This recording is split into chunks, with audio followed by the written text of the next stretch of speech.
Après 10 jours d'absence, c'est le retour de ton format favori. Pour l'occasion, on va parler du salon de Tokyo et de WRC. Et oui, c'est le début de ton Automoto Express.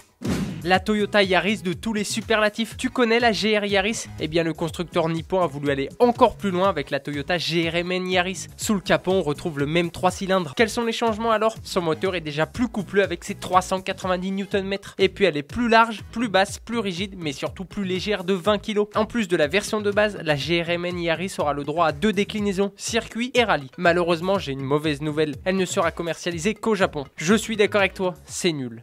Toyota avait prévu une autre surprise au salon de Tokyo. Elle a d'ailleurs attiré toute mon attention. Son nom, GR GT3, un étonnant concept de voiture de course à moteur avant. Pour l'imaginer, Toyota est parti d'une feuille blanche et comme tu peux le voir, l'accent a été mis sur l'aérodynamisme. Il suffit de voir cet immense capot, il lui donne un air de Mercedes AMG GT. Reste à voir si elle foulera un jour les circuits.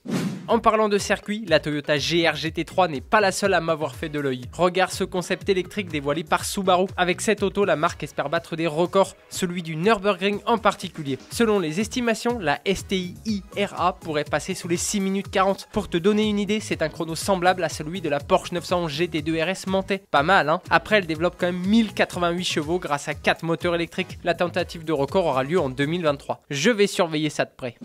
WRC, le temps des présentations. Jeudi débutera le rallye Monte-Carlo, la première course de la saison et la première course de l'ère hybride. Pour la première fois, le moteur thermique de 380 chevaux sera associé à une unité hybride de 100 kW. La puissance combinée est de 520 chevaux. Cette énorme puissance ne sera disponible qu'au départ et sur quelques tronçons de la spéciale. Les autos seront toujours 4 roues motrices. En revanche, elles seront beaucoup plus lourdes, plus 70 kg sur la balance. L'aérodynamisme en sera beaucoup plus spectaculaire. 3 équipes officielles se battront pour le titre cette saison, Toyota, Hyundai et M-Sport. M-Sport a joué la carte de la révolution. La Fiesta laisse sa place au Puma avec une livrée unique. Les Toyota et Hyundai ont quant à eux adopté l'esthétique des nouvelles Yaris et i20.